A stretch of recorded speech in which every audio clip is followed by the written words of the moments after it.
বিসমিল্লাহির রহমানির রহিম। বর্তমানে সমাজে যে প্রচলিত ৫ ওয়াক্ত নামাজ রয়েছে, এই নামাজগুলা প্রকৃতপক্ষে কোরআনের মধ্যে নাই। বাংলাদেশ না পৃথিবীর কোন আলেম, মুহাদ্দিস, মুফতির ক্ষমতা নাই কোরআন দিয়ে ৫ ওয়াক্ত নামাজ প্রমাণ করার পারবে, কখনোই পারবে না। বর্তমানে যে হাদিসগুলা রয়েছে নামাজের, সম্পূর্ণ হাদিস ভাওতাবাজি, টাউটারি, বাটপারি দিয়া ভরপুর। বাংলাদেশের আলেম সমাজেরা এই ৫ ওয়াক্ত নামাজের যে প্রমাণগুলা দিতেছে আশ্চর্যজনক। আমি নিজে শুনে আশ্চর্য হয়ে গেছি, এরা কি বলতেছে। এক আলেমের সাথে আরেক আলেমের কোনো কথার মিল নাই। এক মৌলানা বলতেছে একভাবে, আরেক মৌলানা বলতেছে আরেক ভাবে। আসলে সঠিক কি? ৪টা মাযহাব রয়েছে বাংলাদেশে, ৪টা মাযহাবে এক মাযহাবের সাথে আরেক মাযহাবের কোনো কিছুই মিল নাই। আল্লাহ একজন, নবী একজন, কোরআন একটা, সকলের মধ্যে ধর্ম থাকবে একটা। তাহলে এতগুলা বিভ্রান্ত কেন? কারণ শুধু মানুষের তৈরি ইবাদত বন্দেগী আমরা সমাজে প্রচলন করে রাখছি, কোরআন অনুযায়ী জীবন চালাই না। যদি কোরআন অনুযায়ী জীবন চালাইতাম সবাই আমরা এক হয়ে যাইতাম। বর্তমানে নামাজ সম্পর্কে, নামাজ দিয়ে প্রকৃত পক্ষেই মিথ্যা, এর কোনো প্রমাণ নাই। মৌলানারাই প্রমাণ দিলেন। বর্তমানে বাংলাদেশে যে ধর্ম ব্যবসায়ী মোল্লা আছে, এদেরকে মাওলানা বলি না, আমি বলি আর হলো ধর্ম ব্যবসায়ী মোল্লা। এই ধর্ম ব্যবসায়ী মোল্লারা নিজেরা প্রমাণ দিয়ে দিচ্ছে যে ৫ ওয়াক্ত নামাজ প্রকৃত পক্ষে কোরআনেই নেই। কিভাবে, কোন নামাজ কিভাবে আসছে, কারো সাথে কারো কথা মিল নাই। এক হাদিস আরেক হাদিসের মুখোমুখি সাংঘর্ষিক, এক বক্তার কথা আরেক বক্তার কথা মুখোমুখি সাংঘর্ষিক, কারো সাথে কোনো সম্পর্ক নাই। কোনটা সঠিক? আপনার একটু ভিডিওগুলা দেখেন। এই বাংলাদেশের ধর্ম ব্যবসায়ী মোল্লা যারা হইছে, যারা নামাজকে মুসলমানের মেন ইবাদত বানাইছে, কিন্তু এটা শয়তানের ইবাদত। আপনারা আজকে এই ভিডিওটা যদি খুব ভালোভাবে দেখেন, বর্তমানে ৫ ওয়াক্ত নামাজের প্রতি মানুষের যে বিশ্বাস, এগুলো একদম চলে যাবে এদের কথা অনুসারে। আর কোরআন অনুযায়ী এই ৫ ওয়াক্ত নামাজ কোরআনে নাই। মুসলমান এই ৫ ওয়াক্ত নামাজের সাথে কোনো সম্পর্ক নাই। আপনারা ভিডিওগুলো একটু শুনেন, একটু বোঝার চেষ্টা করেন। আদম আলাইহিস সালামের আল্লাহ যখন তওবা কবুল করেছেন, তিনি ২ রাকাত সালাত পড়ে শুকরিয়া আদায় করেছেন। এটা হলো ফজরের সালাত। আদম আলাইহিস সালাম যখন আকাশ থেকে প্রথম পৃথিবীতে এসেছেন, সুবহে সাদেকের দৃশ্য দেখে আল্লাহর কৃতজ্ঞতায় তিনি ২ রাকাত নামাজ পড়ছেন। সেটাকে আল্লাহ ফজরের ২ রাকাত ফরজ হিসেবে কিয়ামত তক রেখে দিয়েছেন। আর সর্বপ্রথম জোহরের নামাজ পড়েছিলেন হজরত ইব্রাহিম আলাইহিসসালাম। আর এটা তখন পড়েছিলেন যখন তিনার কলিজার টুকরার সন্তান হজরত ইসমাইল আলাইহিসসালামকে কুরবানি দেওয়ার নির্দেশ দেওয়া হয়েছিল। হযরত মুসা কালিমুল্লাহ তিনি যখন তুর পাহাড়ে আল্লাহর সঙ্গে কথা বললেন, শুকরিয়া হিসেবে ৪ রাকাত নামাজ পড়ছেন। আল্লাহ পাক ওটাকে জোহর হিসেবে কবুল করে নিয়েছেন। ইব্রাহিম নবীরে নমরুদে আগুনের ভিতরে ফালাইছে, আগুন ফুল বাগান হয়ে গেছে। আহা, ওই আগুনের ভিতরে ফুল বাগান হওয়াতে ইব্রাহিম আলাইহিস সালামকে আল্লাহ আগুনের ভিতরে তারামের ব্যবস্থা করলেন। আমনে তাইলে আমনারে কয়টা সেজদা আমি কেমনে না দেই? ৪ রাকাত নামাজ পড়ছে, যোহর নামাজের ফরজ নামাজ। সুবহানাল্লাহ। রব্বুল আলামিন ডাক দে বলে, বন্ধু ইব্রাহিম পয়গম্বর আমার শুকরিয়া আদায়ের লক্ষ্যে যখন জোহরের সময় যখন কুরবানিটা হবে, কুরবানিটা ছিল জোহরের সময়, ওই জোহরের সময় ৪ রাকাত নামাজ পড়ছে। এই কারণে আমি রব্বুল আলামিন ওই ৪ রাকাত নামাজকে এত বেশি পছন্দ করলাম, আপনার উম্মতের জন্য ওই ৪ রাকাত জোহর নামক ফরজ নামাজ হিসাবে আমি রব্বুল আলামিন ওই নামাজকে ফরজ করে দিলাম। আর সর্বপ্রথম আসরের নামাজ পড়েছিলেন হজরত ইউনুস আলাইহিসসালাম।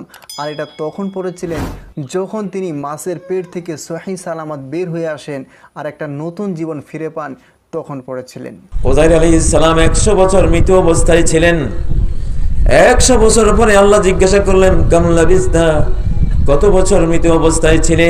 ক্বালা লাবিস্তু ইয়াওমান আও বা'দা ইয়াওম, একদিন অথবা একদিনের কিছু সময় মৃত অবস্থায় ছিলাম। আল্লাহ বললেন, বাল লাবিস্তা মিআতা আম, ১০০ বছর তুমি ঘুমিয়েছিলে। একদিন না, একদিনের কিছু সময় না, ১০০ বছর। এই কথা শুনে তিনি শুকরিয়া হিসাবে 4 রাকাত নামাজ পড়লেন, এটা আসরের নামাজ।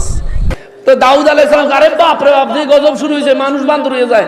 দাউদ নবী আর দেরি করে না, লগে লগে নামাজও দাঁড়ায় গেছে, 4 রাকাত নামাজ পড়ছে। এটা আসরের নামাজের 4 রাকাত ফরজ নামাজ, জোরে কোন সুবহানাল্লাহ।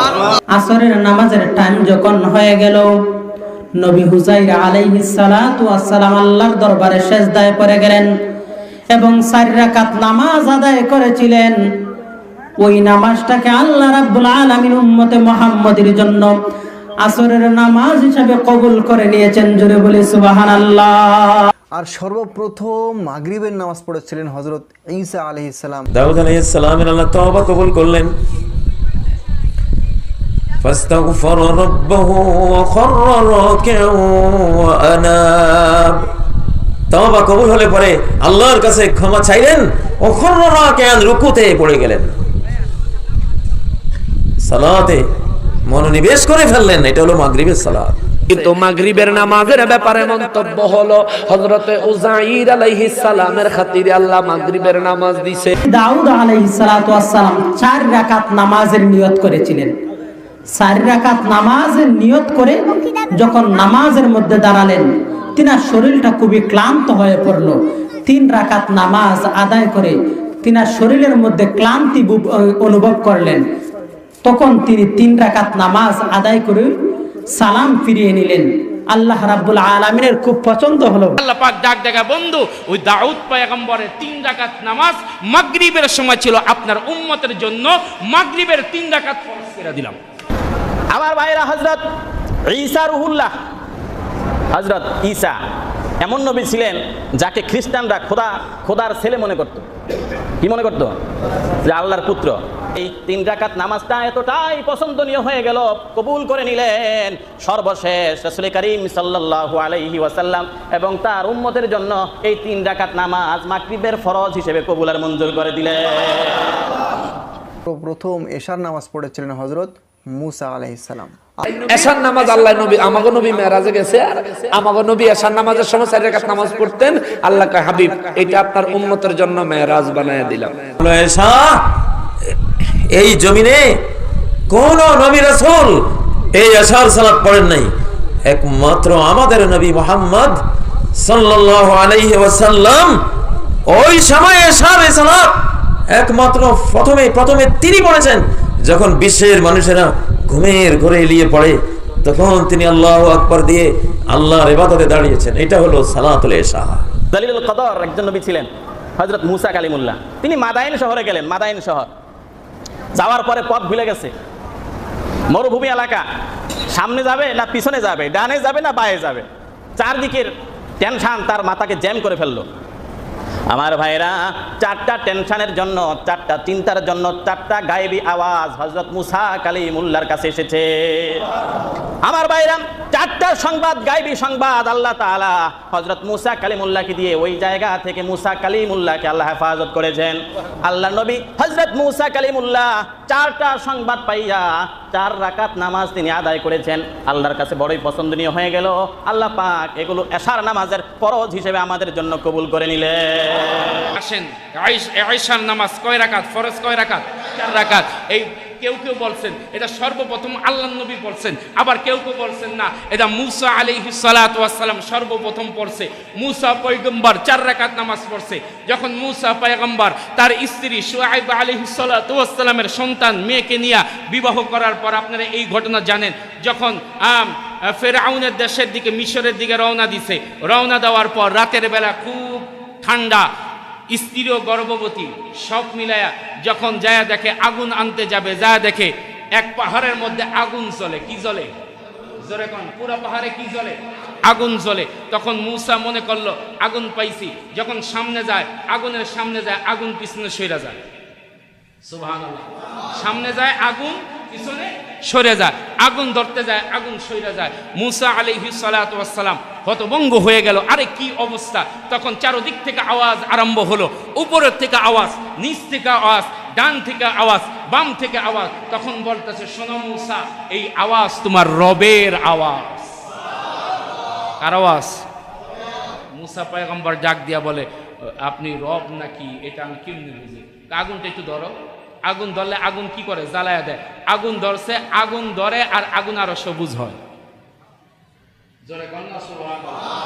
মুসা আলাইহিস সালাতু ওয়াস সালামকে এত কিছু দেওয়ার পর আল্লাহ পাক ডাক দিয়া বলল, মুসা তখন কয়েকটা জিনিস থেকে নিরাপত্তা পাইল।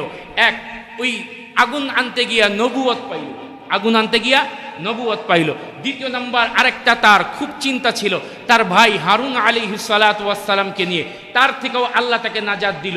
তৃতীয় নাম্বার হলো ফেরাউনের ভয় ছিল, ফেরাউনের ভয় থেকে আল্লাহ তাকে নাজাত দিল। চতুর্থ নাম্বার হলো আল্লাহ রব্বুল আলামিন ফেরাউনের হাত থেকে নীল নদ পার হইয়া আল্লাহ রব্বুল আলামিন তাকে নিরাপদে সরাইয়া দিছে। এই চারটা কারণে মুসা পয়গম্বর আল্লাহর দরবারে 4 রাকাত নামাজ পড়ল। রব্বুল আলামিন ডাক দিয়ে বলে, এই 4 রাকাত নামাজ ও নবী, এই মুসার 4 রাকাত নামাজ আমার কাছে এত পছন্দ হয়েছে, এই কারণে ওই 4 রাকাত নামাজ আয়েশার সময় হয়েছিল, এই কারণে আয়েশার নামাজ হিসাবে 4 রাকাত আপনার উম্মতের জন্য ফরজ করে